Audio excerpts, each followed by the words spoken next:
Back in the day, before streaming, before CDs, we listened to music on albums. A vinyl disc spinning 33 and a third revolutions per minute brought us great music one side at a time. 20 or so minutes of music, 4 or 5 songs usually, that created a single listening experience. This format exposed us to other songs of the artist, not just the hits, and often flowed in an order that was created to build and maintain or mold a musical experience for the listener. Sideshow brings musical experiences from the past to life today. Here, we discuss and review individual sides of record albums we have grown to appreciate and hope you will too. Welcome to The Sideshow.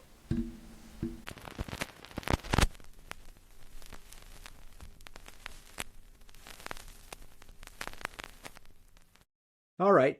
Welcome, everyone, to The Sideshow. Mark is going to be taking the helm on this episode. Mark, why don't you tell everyone what we're going to talk about this episode? Yeah, thanks, Mike. Welcome, everybody. Today we're going to be talking about Cheap Trick's album Heaven Tonight, Side 2. This was an album from 1978 that I actually listened to a lot in 2 different periods of my life, which we'll talk about a little bit. But before we get into the album itself, a little bit of background on Cheap Trick. Cheap Trick, Midwest band from Rockford, Illinois, and that kicked up in the early 70s. I think they were technically formed in 1973 when Rick Nielsen, their guitar player, Tom Peterson, their bass player, and Bunny Carlos, their drummer, connected in Rockford. The band actually moved out for some time in the early 70s to Philadelphia, and they kind of had some name changes to the band. They actually had a tour in Europe, and then ultimately came and moved back to Rockford again. And it was at this time, so they'd had a different lead singer at this time, and they came back to Rockford. They changed their name to Cheap Trick, and they brought on Robin Zander as their lead vocalist. And this is what this was Cheap Trick then with their lineup. And it wasn't until 1977 they released their self-titled debut. This was kind of the I guess what would be, look at all of albums, what would be their kind of weakest. All right, hang on a second. I just froze there for a second, so I'm gonna back up and because I think there was a period of time there that just got missed. I'm concerned about the thing. I'll edit that. I'll edit that out. Go back to right before you start talking about the first album. Yeah. So they're back in Rockford. The band has now gotten together. They actually played really bowling alleys and warehouses and high school gymnasiums, really just kicking around the Midwest. And it wasn't until 1977 that they were actually able to get a record deal and release their first self-titled debut album, Cheap Trick.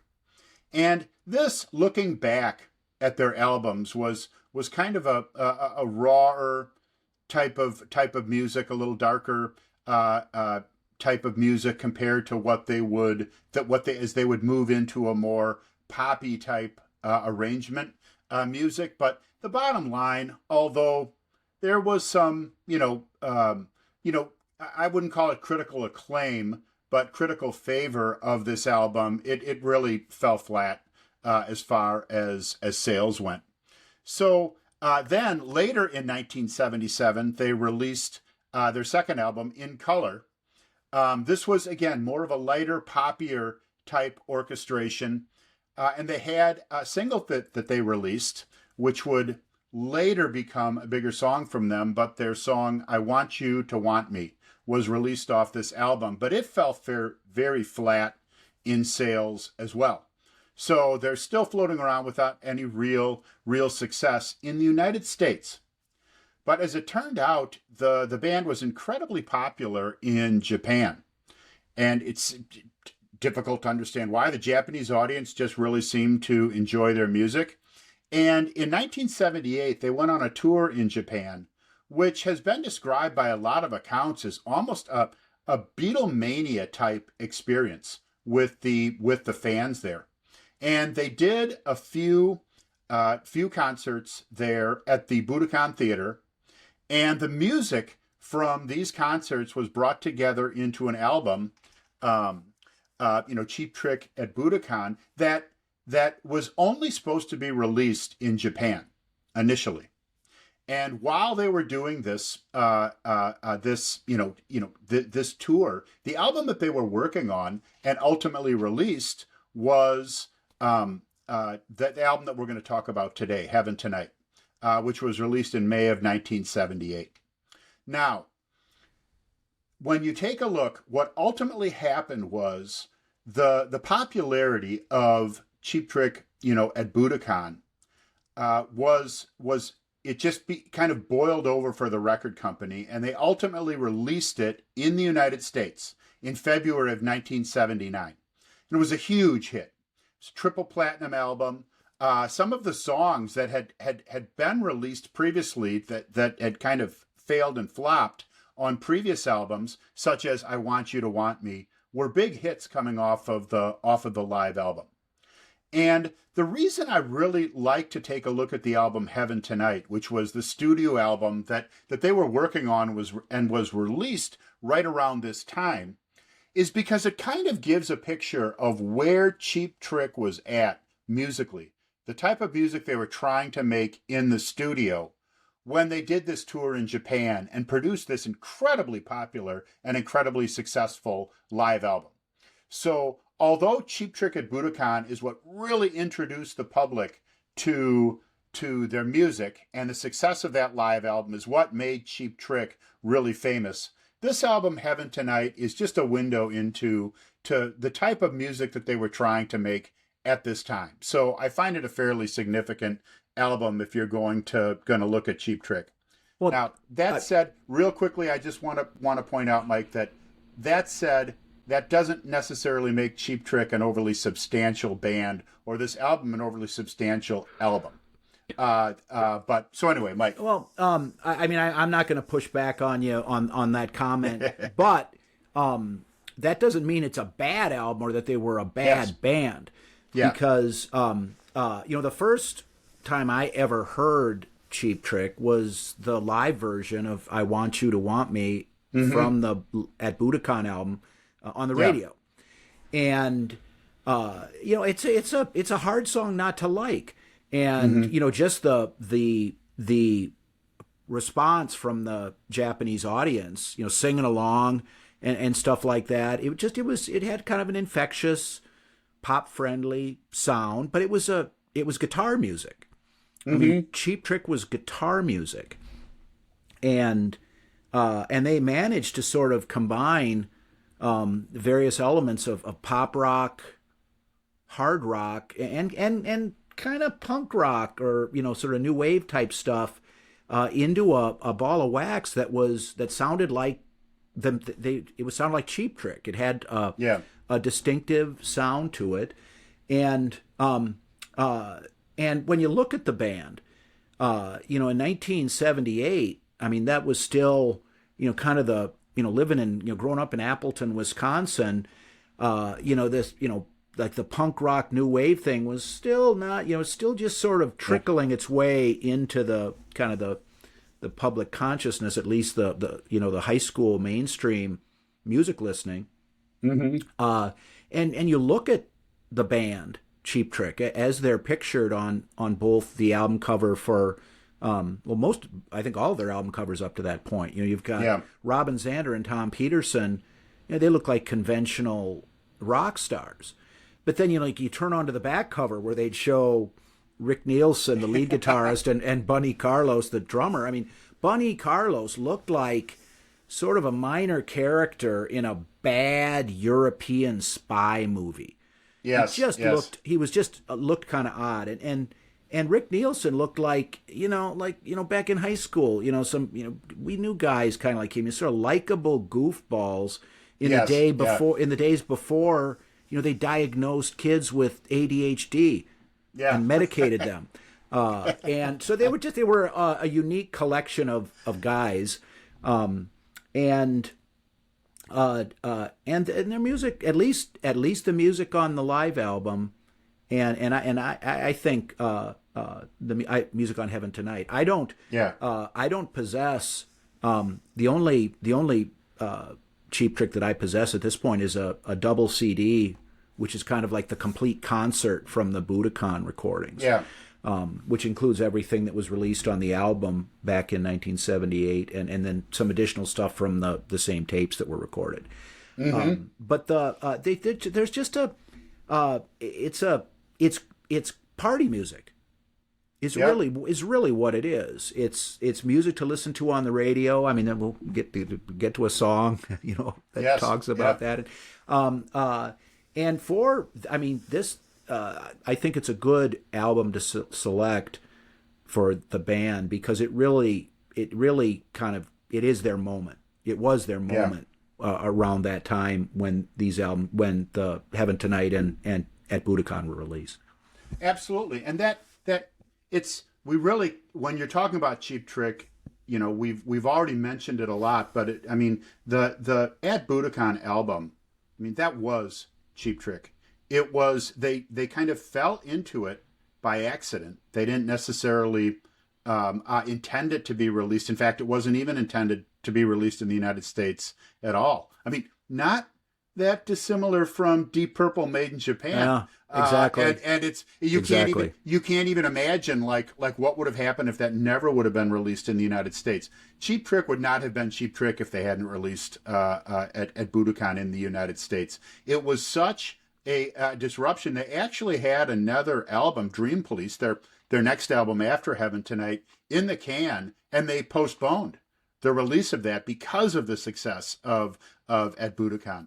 And the album Heaven Tonight, there was on the released album, the song Surrender was from side 1 of Heaven Tonight. We're going to talk about side 2.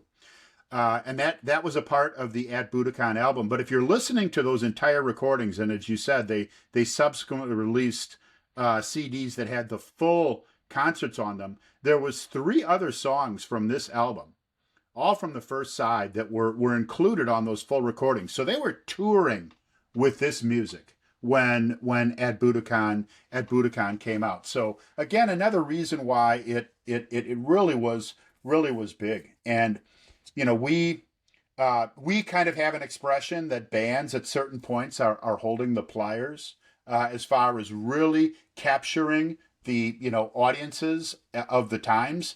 And Cheap Trick certainly was holding the pliers when At Budokan came out. Now, they didn't hold them for long. Dream Police had some success, kind of riding off of this. It was popular, but after like 1980, when in 1980, they had moved from playing bowling alleys. They were now headlining arenas. They were big. They were on top. And they very quickly moved off of that. They had an album, All Shook Up, in 1980. And again, they were given the tools by the record industry. In 1980, All Shook Up was actually produced by George Martin. George Martin from the Beatles production produced this album. And it had a little bit of success, but we were already on the way down. And after that, they went through some struggles. They went through some lineup changes. They went through some struggles with legal issues with the record companies. They had some pop back up again with some a hit here and there, but never came anywhere close to the momentum that they had during this time period that we're going to talk about. Well, there was, that's certainly an apt comparison to the Deep Purple album. And at the time that album came out in the early 70s, that was when like Led Zeppelin had really kind of broken out. The Who had already established itself as a live band. And so, those kind of hard rock bands were focusing on live performance. Mm-hmm. And it was a different sort of thing later in the 70s, I mean, around the time when we were in high school, very first started to go to concerts. And, back in the day where, the really big bands, you'd have to go down to Milwaukee or Alpine Valley or something like that. But a lot of, you use the term arenas, arena rock. And, you could go up to the Brown County Arena, which in Green Bay, which just wasn't that much of a drive from Appleton, and buy a concert ticket for, $8. Yeah. And go see a nationally known act, sometimes with a nationally known opening act. Yeah. And it was just good timey, back, when, festival seating where, nobody got all that uptight about it and you didn't have the crush to get in. Yeah. And people were, they were too busy drinking beer out in the parking lot to even know when it was time to go in. And Cheap Trick's music fit, I think, very neatly into that kind of milieu. Yes. Guitar-oriented music, good timing. I mean, not that every song was there was some more serious themes in some of their Sure. songs, but for the most part, it was good timey guitar, stomp your feet music. Yes. And so that they for that time they resonated well with a big chunk of the music listening audience in the United States and other places apparently as well.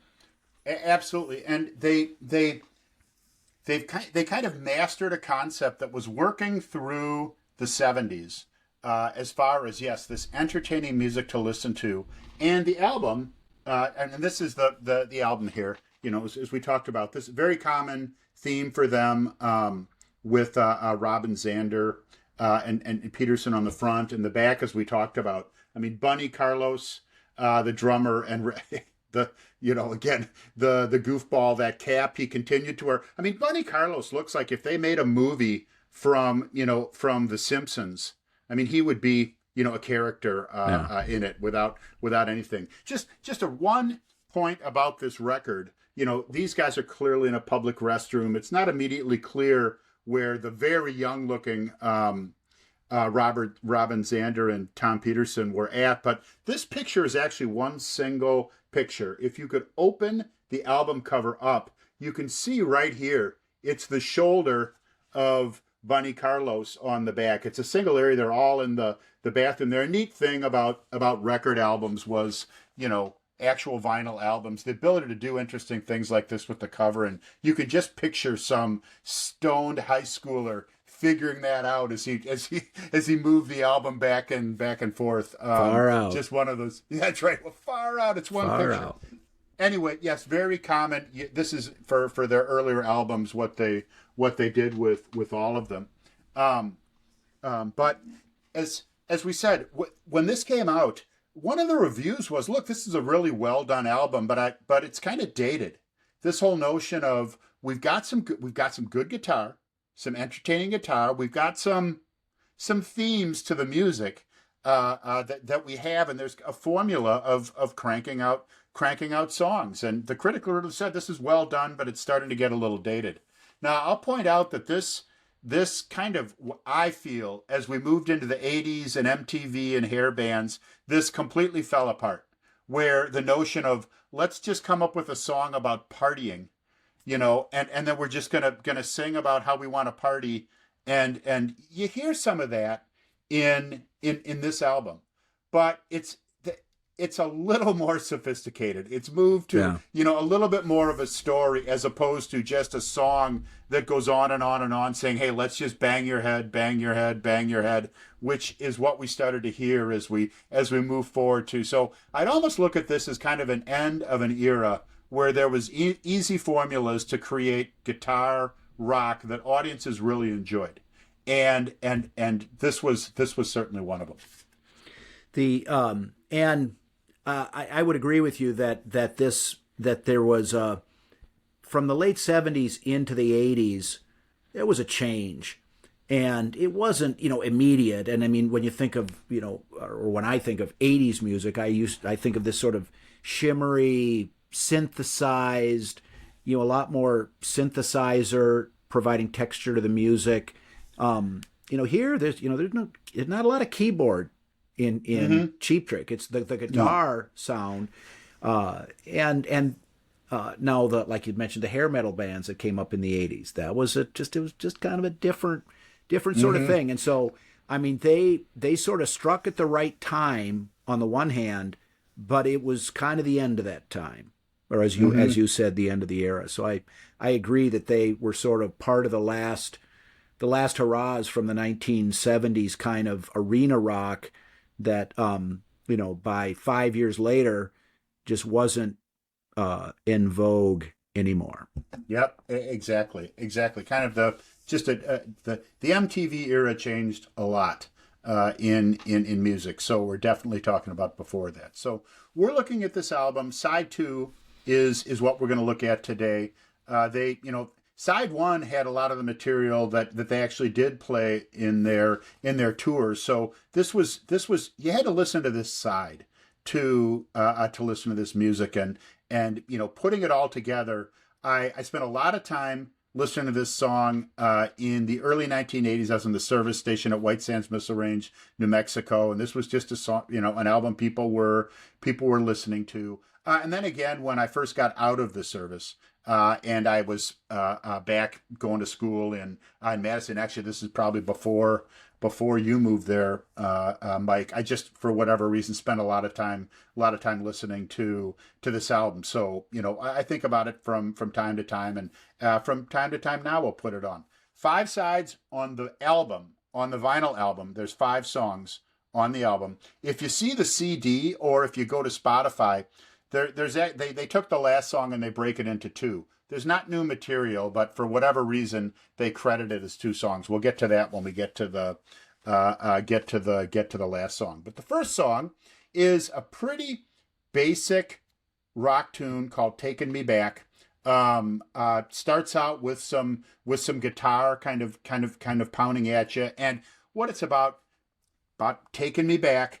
This person is being taken back into a time when his heart was broken by a girl, and it's not a whole lot of sophistication in the lyrics. In fact, the verses and chorus tend to repeat themselves, and it first starting with "You're taking me back." I'm envisioning someone runs in to a woman, or maybe a woman is trying to make amends with a guy, whatever. Fast forward a couple years or whatever, and this is all taking them back to a long time ago.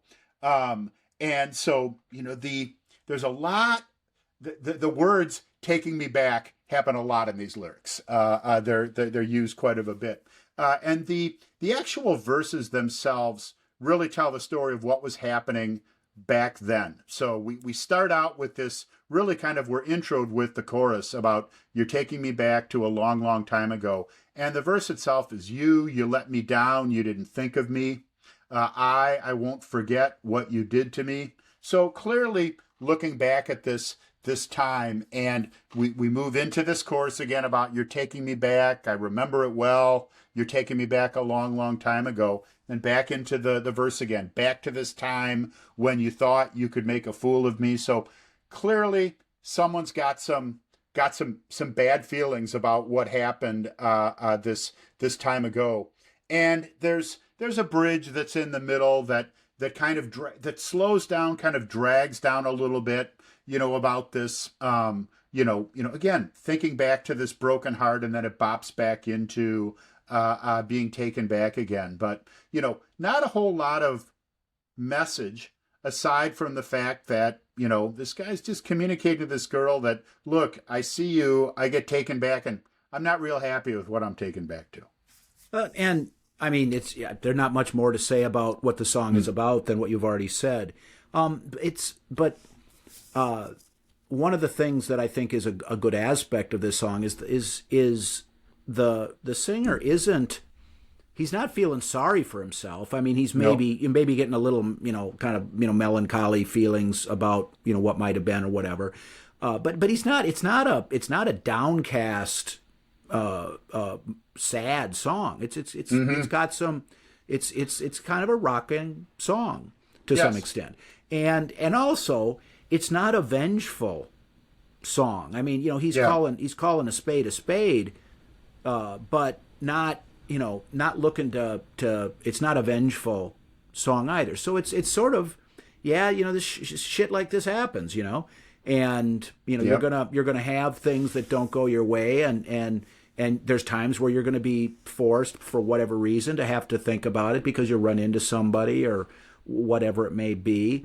But hey, your toes are still tapping, so let's rock.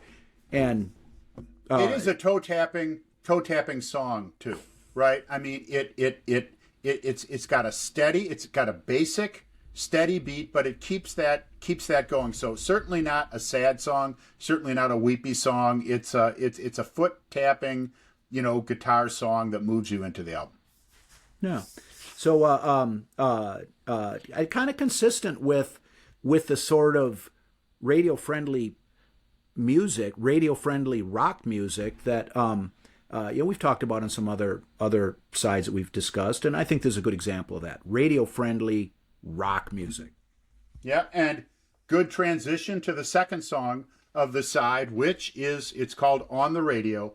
And it really, it's hard, especially for young people nowadays, to understand how important radio was to people that wanted to listen to music. I used to talk in my job. I talked before I retired. I was in a technology industry that talked a lot about customer demands and expectations. And I used to point out when I was young, compared to kids nowadays, when I was young, if there was a song that I wanted to hear, I could either go out and buy the album, which was not really practical, especially, with all the different types of music that I wanted, or I could turn on the radio and I could wait for that song to play. And there was times during the day, maybe at the end of the day, radio stations would play the top 10. And, we would actually sit around as a group and listen to the radio. That was our activity, kind of maybe going back and forth. What's the number one song going to be? You could kind of count on the popular songs of the day being played there. But that's how you listen to music. That's how you heard new music. The idea of being able to think of a song and just play it, as is available nowadays in streaming, was non-existent. And your pathway to music was the radio. And listening to songs on the radio, spending the day, sometimes having it on in the background, but sometimes that being your activity, listening to the radio was kind of a big deal. And that's what this song is all about. It's on the radio. I love the music on the radio. It's what they're playing. When the radio's on, you and me get crazy. I mean, it is just, it revolves around the radio. The listener or the singer is pleading with the DJ to play their favorite song. This is what we were talking about before. You literally had to wish that the DJ would play your songs. And this obviously translated. Some radio stations would have call-ins and request lines where you could do it, but those were hard to get through. And the bottom line is you just kind of sat and prayed that the DJ would play the songs you liked. Well, and all through, from starting in elementary school through high school, I mean, we're always listening to the radio. You kind of, when, you first, you get like a handheld transistor radio, with a 9-volt battery, and listening to WNAM, AM, Yep. top 40. Well, then, like maybe in junior high, you start to get a little more sophisticated in your tastes, and maybe you get a radio with a couple of D batteries where there's actually an antenna and maybe a squelch on it, and you're listening to WIXX WIXX on yes. FM, which was still top 40, but a little smoother, a little FM sound. more FM sound. And then when we were in high school, well, we were listening to WAPL, 105.7, the AOR, album-oriented rock station. And so even though in junior high and high school we were acquiring albums and playing them at home and when we were out and about people's houses and whatnot, but we were continuing to listen to the radio because not only were we able to hear the stuff that we were kind of liking that we just hadn't bought the album of, but we were also getting exposed to new music. I mean, because WAPL played what became known as classic rock, but also was playing current album rock. And so the radio, and there were parties that we were out at where there were a lot of people, reveling in whatever was going on, where they just turned on WAPL. The albums weren't played. There were a lot of times albums were played, but a lot of times it was just turn on WAPL, and just that kind of going out on Friday night, drop the coin right into the slot, sort of thing. After you get out of school, it's Friday night, and let's turn on the radio. They sing it in this song. It really does a nice job of capturing just that thing. Yeah, and I mean that's a very good point. It was the notion of putting money into a jukebox was not really the thing anymore because you had options on the radio that people listened to and people enjoyed. And so this song it's very upbeat. I mean, this is listening to the radio makes you happy. Right, it's a great thing. We're looking forward to it. We're exciting. The song moves along. There's more keyboards in this song than say you hear in some of the other songs that are out there because it's trying to create a festive type of environment. The song moves along very quickly, and towards the end, the song actually kind of outros with this. They've got a DJ talking, one of these fast talking, early in the morning DJs quickly giving you the weather and it's me, Captain Gonzo, right, ready to roll hot wax for you, and just really jabbering really fast, kind of in tune with the music, and it's a really good kind of outro. Gives you that feeling of the of the radio and waiting for these people to to get done talking and play some music. So I think it's a good song. It kind of picks up the pace a little bit from Taking It Back was a little more straightforward and heavy, and this song kind of picks up the pace, gets you tapping your feet, and it's certainly a notion that everybody identified with in the late 70s. Yeah.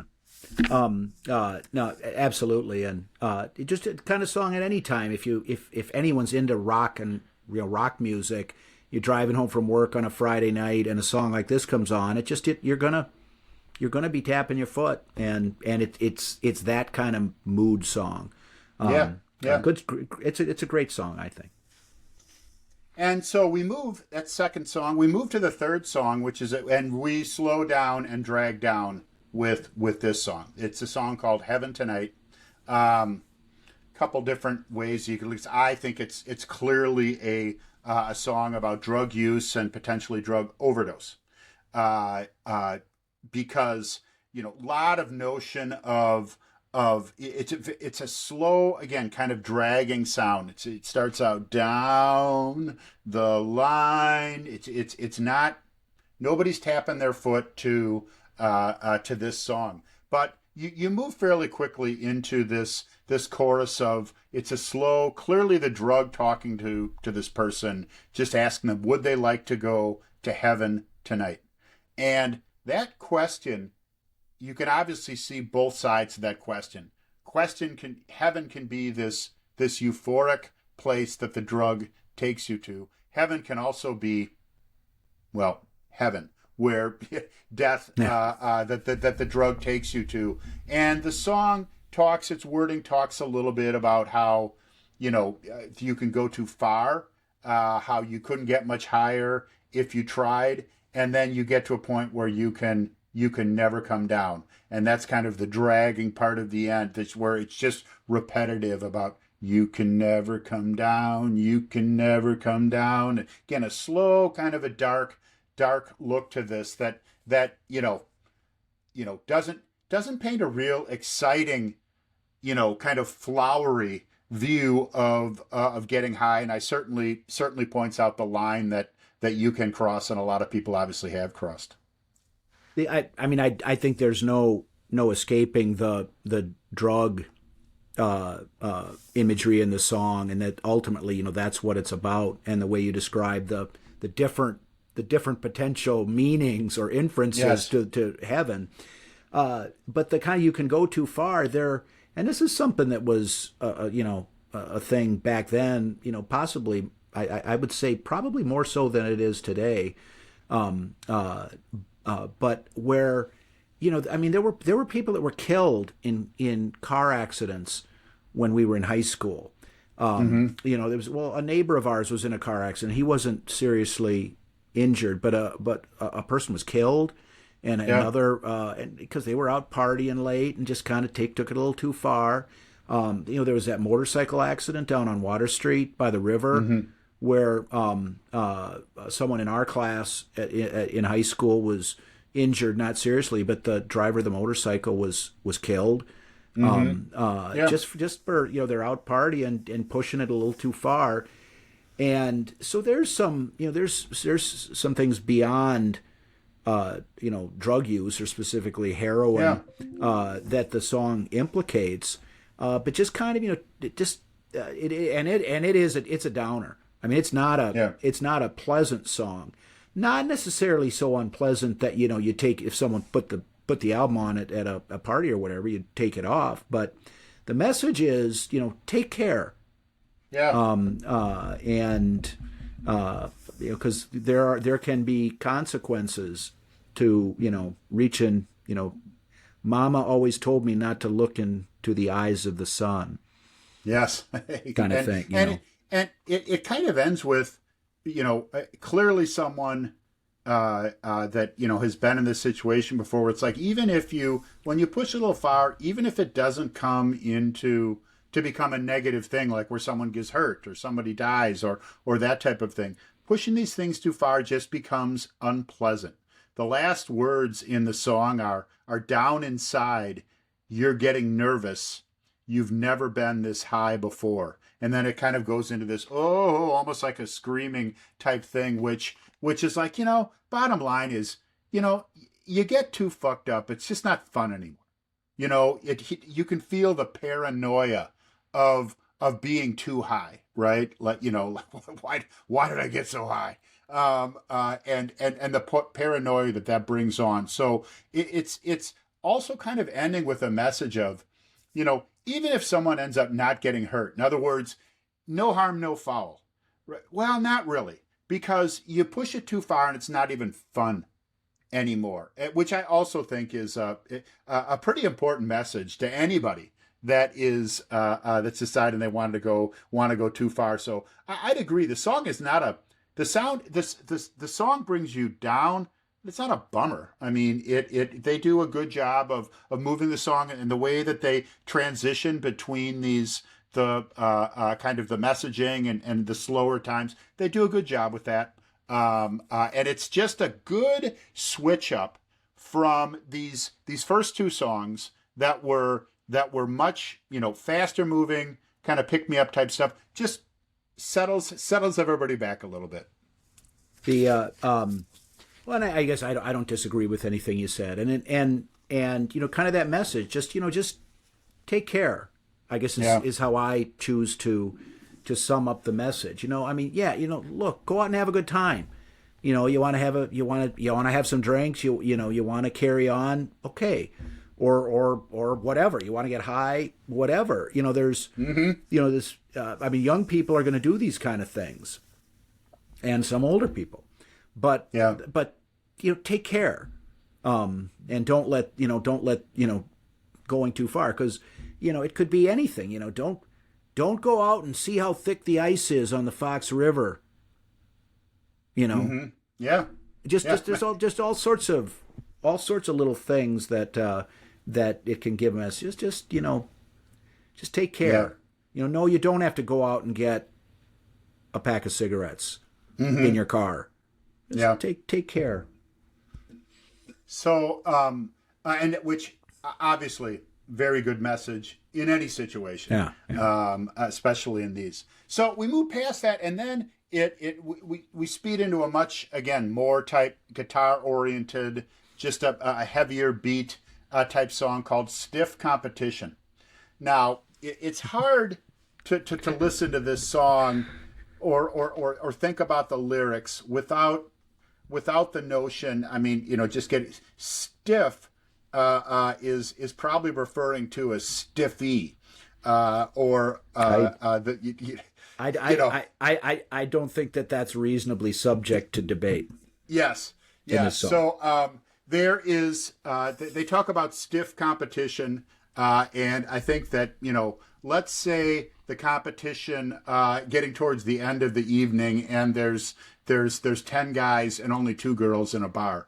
That I think is a good example of some stiff competition. And the song then, it has some fun with that, and eventually gets down to a guy and a girl having fun together. They enjoy having fun together. When love at first sight. Some humor with it too. The notion of it took me minutes. You're still waiting. So kind of implies somebody, a man and a woman are together, and maybe the man got done fairly quickly, and the woman is still waiting for your turn.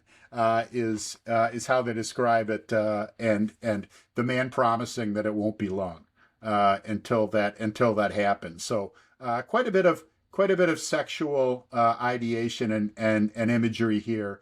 At the same token, it is just the song moves very quickly. It's got a quick, it's upbeat in the way that it moves through, and there's a bridge that they move through twice in the song that kind of changes things up, slows it down a little bit, and it's more of, again, let's get away from this stiff competition. And they talk in there about I screw you, you screw me, they screw us, here we go again. But it slows down at 2 different points, kind of bridges into when the man and woman are together and looking in each other's eyes. They, the fun that they have together. And then it's back to the kind of, I guess we're back at the bar again, and it's stiff competition, back to it again. Well, the imagery is relatively ham-fisted, Yeah. lyrically, but we're kind of going back to, in high school, going out on Friday night, listening to the radio. Well, what else were you thinking about? If you didn't have a steady girlfriend, which applied to a lot of guys in high school, you were looking to you go out to any kind of social gathering where boys and girls or young men and young women were hanging out together and rock and roll music was playing, and I can't speak for the girls, but the guys were looking to find a girl who was willing to settle for him.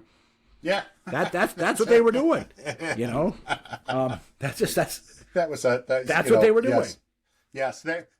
I shouldn't. I don't know. I'm saying they. That's what we were doing. Yes. And I mean that. Well, I mean that's 95% of the time. The other 5% was, can I get another beer? Right. You've got to. Is there a way that I can get some beer or maybe get some weed or something like that? But yes, the other 95% was completely consumed with that target in mind.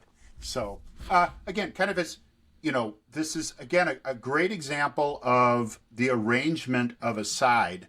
Having these 2 heavier songs, we drop back into Heaven Tonight, where it really slowed down, kind of dragged down a little bit. Now we're up talking about going to the bars and trying to get laid, right? Just and a more of a driving upbeat again. It picks you back up, toe tapping song, and then we move to what is the final song on the album, which is How Are You, which I feel is one of the happiest songs ever, right? It is this song I listened to and identified as a happy song. I think that and it's so close together. In fact, I feel that one might have actually been a ripoff of the other. But anybody that's ever listened to and enjoyed the song Mr. Blue Sky by ELO, this is basically the same song. It is, and I mean, Mr. Blue Sky came out in October of 1977 while they were working on this album. And I have no doubt because, just the similarities between just a very quick, upbeat, happy kind of tempo that's going on in the background. And then the words, with a couple exceptions in the song, which we'll talk about in a second, but it's just, hello, how are you? How'd you sleep last night? Did you dream of me? I mean, this person gets up, they're happy.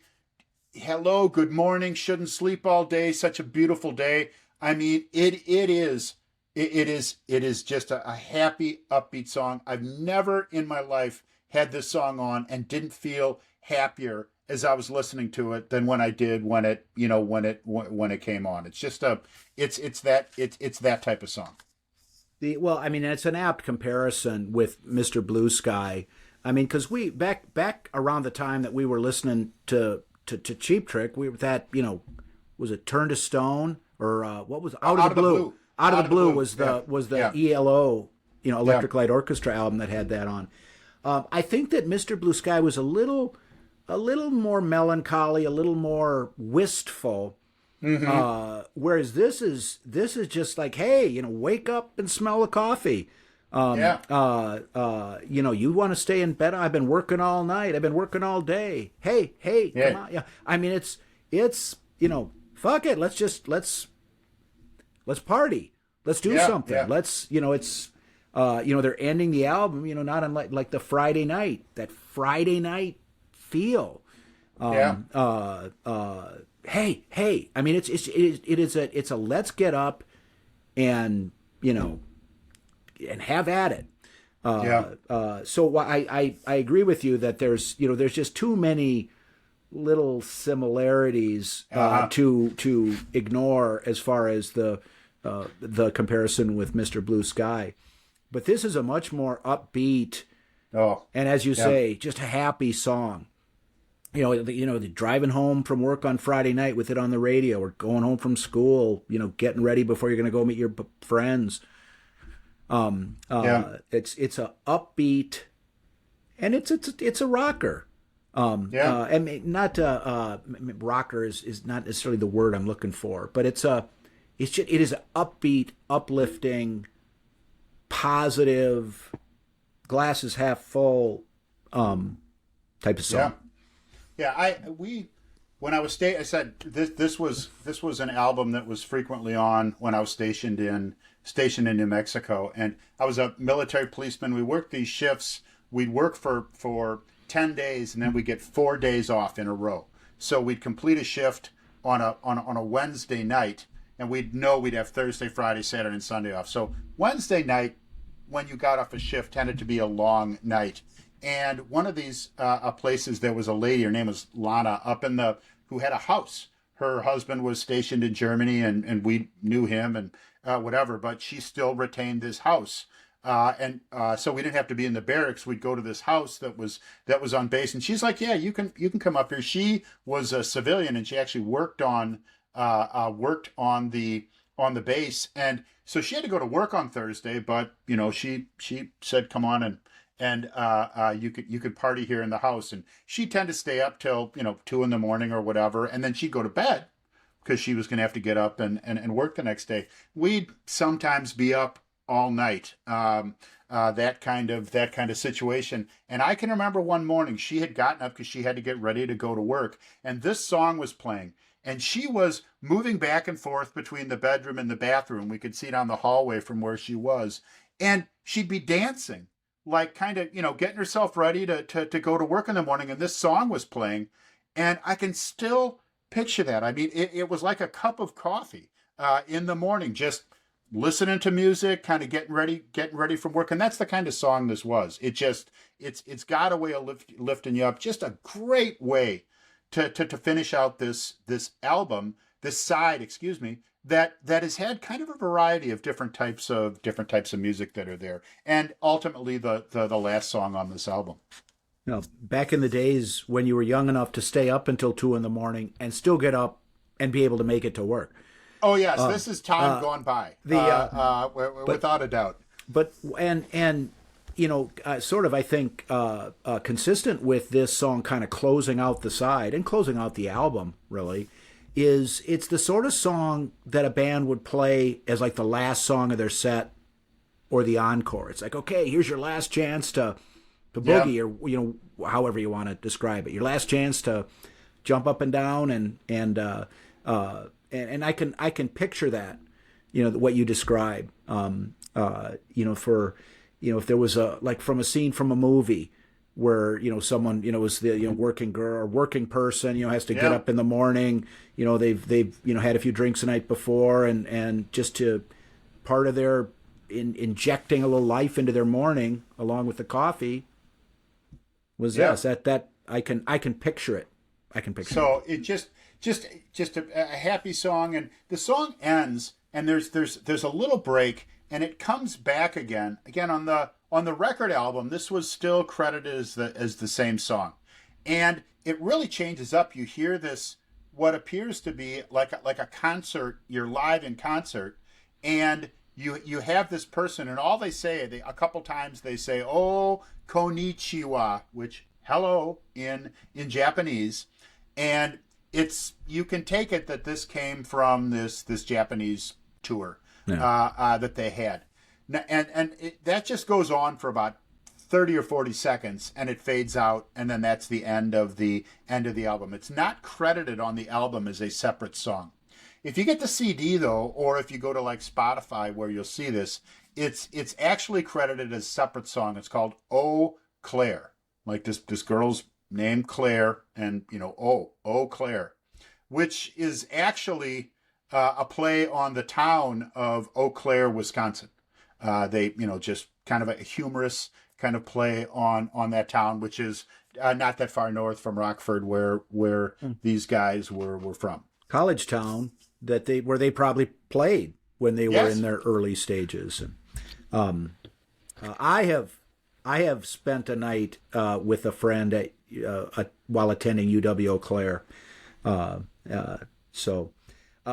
I didn't know what to be honest. It's been a long time since I listened to this album, and when I listened to it in preparation for our episode today, I didn't know what to make of that. But what you say about it was sort of a little souvenir from their apparently very successful Japanese tour that they sort of put on the album as for something to do with that. That makes sense to me.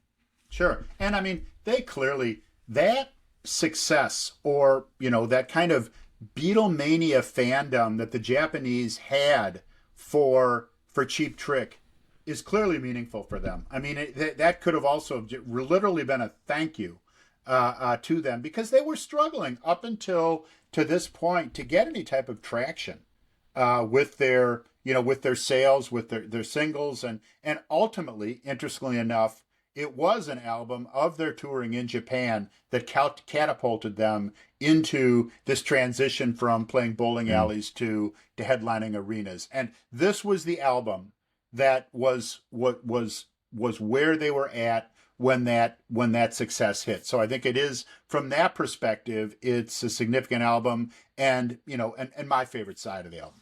Yeah. Well, and as you kind of said towards the beginning, whether or not Cheap Trick is the most substantial band, or whether an album like this is going to be on in one of those 1,000 records to hear before you die kind of lists, it really was a great album in so far as it captured that moment, not only in sort of the evolution of rock music, but it was also fit very neatly into where we were at going to high school. Yeah. When it came out. So it's a worthwhile album. Absolutely. And a worthwhile side.